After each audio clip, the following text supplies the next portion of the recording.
आपके बच्चे कितने बजे सुबह जग रहे हैं आपको पता है? आपके बच्चे रात को कितने बजे सो रहे हैं? आपके बच्चे कहां जा रहे हैं? आपके बच्चे क्या खा रहे हैं आपको पता है? आपके बच्चे किसी षड्यंत्र का शिकार तो नहीं हो रहे कि आपको पता है? ये सारी विषमताएं समाज में चल रही हैं और फिर हम उम्मीद ये करते हैं कि ये देश महान बन जाएगा। आज संतानें अपने माता पिता को वृद्धाश्रम भेज रही हैं। लूटपाट, मारकाट, हाय हत्या, ये जितनी भी समस्याएं समाज में बढ़ रही हैं, बात को आप सभी ध्यान से सुनेंगे। ये जितनी भी समस्याएं बढ़ रही हैं, क्या इन समस्याओं का समाधान डॉक्टर कर सकता है? हाँ या ना? इसका जवाब दीजिए आप। इंजीनियर कर सकता है, जज कर सकता है, पायलट कर सकता है, वकील कर सकता है, सरकार कर सकती है? सरकार भी नहीं कर सकती। फिर ये जितनी समस्याएं बढ़ रही हैं, इन समस्याओं का समाधान कौन करेगा? इसका समाधान कौन करेगा? ये बात हमको महर्षि दयानंद जी महाराज सत्यार प्रकाश में बताते हैं। इस दुनिया में 3 लोगों के पास में वो पावर होती है जो दुनिया की हर समस्या का समाधान दे सकते हैं। वो पहली पावर किसकी? ये हमारी मातृशक्ति बैठी है। मातृवान पितृवान आचार्यवान पुरुषो वेदा। महर्षि दयानंद सरस्वती महाराज कहते हैं अपने अमर ग्रंथ सत्यार प्रकाश के अंदर, वो संतान सौभाग्यशाली है जिसके माता पिता धार्मिक और विद्वान हों। कितनी बड़ी बात महर्षि दयानंद सरस्वती कहते हैं। पहली जिम्मेदारी माँ की होती है, ध्यान दीजिए, और दूसरी जिम्मेदारी पिता की होती है। सरकारें, विद्यालय कुछ नहीं कर सकते। अगर आप अपनी संतानों को संस्कार देना चाहते हैं तो दायित्व आपका है। आचार्य लोगों का नंबर तो तीसरे स्थान पर आता है, और वो भी शिक्षकों के लिए ना, आचार्य लोगों के लिए बात कही। उन आचार्यों के पास में आप अपने बच्चों को भेजना नहीं चाहते, फिर आपके बच्चों को संस्कार कहां से मिलेगा? हम केवल संस्कारों की बात यहां करके सुन करके चले जाएं, इससे कुछ हल निकलने वाला नहीं है। अगर इस समस्या का समाधान हम चाहते हैं तो केवल एकमात्र महर्षि दयानंद ने जो फॉर्मूला हमको दिया, उस फॉर्मूला पर चलना पड़ेगा, तभी समस्या का हल निकल सकता है। पहली जिम्मेदारी मां की थी, आज मां कहां है? मां कहीं नजर ही नहीं आ रही। मां आधुनिकता की दौड़ में शामिल हो रही है। मां खुद अपने बच्चों को मॉडर्न बनाना चाह रही है। मां खुद अपनी बेटी को चाहती है कि बेटी इस ड्रेस में तू अच्छी नहीं लगती, तू बिल्कुल मॉडर्न ड्रेस में रहकर शॉर्ट कपड़े पहन। वो मां कहां है जिस मां के हाथ में निर्माण की जिम्मेदारी थी? वेद कहता है स्त्री ब्रह्मा बभूविथा।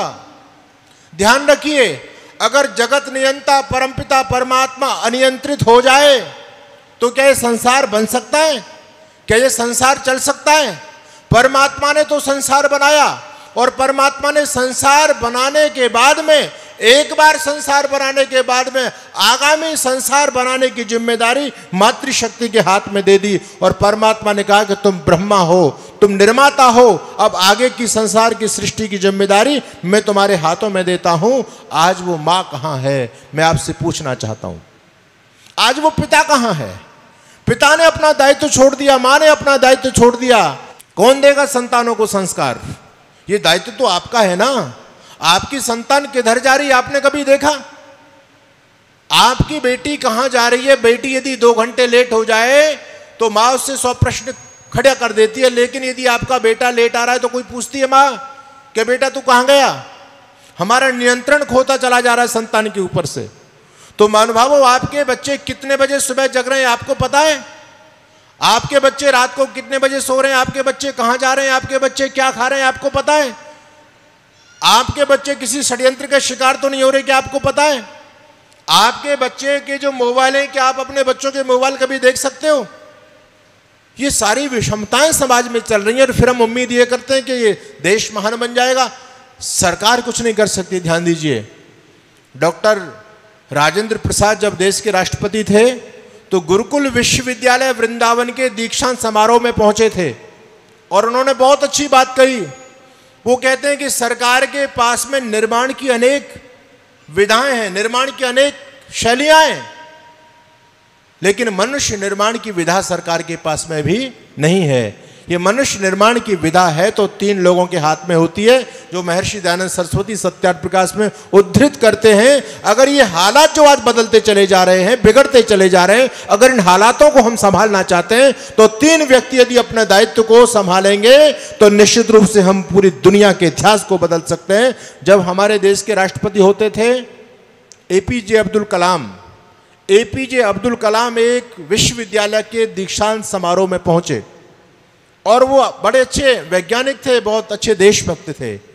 उन्होंने कहा कि 2025 तक आते आते हम अपने देश को विकसित राष्ट्र बना देंगे। आदि आदि बहुत सारी बातें उन्होंने विश्वविद्यालय के अंदर बोली।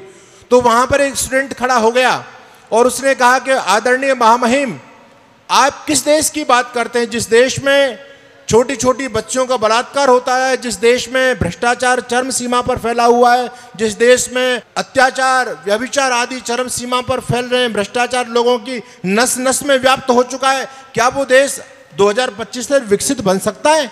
आपके पास में फॉर्मूला क्या है? उस विद्यार्थी ने जब राष्ट्रपति से प्रश्न किया तो राष्ट्रपति शांत हो गए। राष्ट्रपति ने पूछा, वहां बड़े बड़े प्रोफेसर बैठे थे विश्वविद्यालय के अंदर, आप लोगों में कौन ऐसा प्रोफेसर है जो इस बच्चे के प्रश्न का जवाब देगा? आखिर जब राष्ट्रपति मौन हो गए तो प्रोफेसर की हिम्मत क्या जो उस बच्चे के प्रश्न का जवाब दे दे। आदरणीय महामहिम बोले, बेटे आपका प्रश्न बिल्कुल जायज है, ये देश विकसित बन सकता है 2025 तक, लेकिन कब? यदि 3 लोग अपने दायित्व को संभाल लें। और उन्होंने महर्षि दयानंद और हमारे ऋषि परंपरा के उन्हीं वचनों को उद्धृत किया और वो कहते हैं कि पहली निर्माता माँ होती है, दूसरा निर्माता पिता होता है और तीसरा निर्माता अध्यापक होता है। अगर ये 3 लोग ईमानदारी से अपने दायित्व को संभाल लें तो ये देश महान बन सकता है, ये देश दोबारा से विश्वगुरु बन सकता है, ये देश दोबारा से सोने की चिड़िया बन सकता है।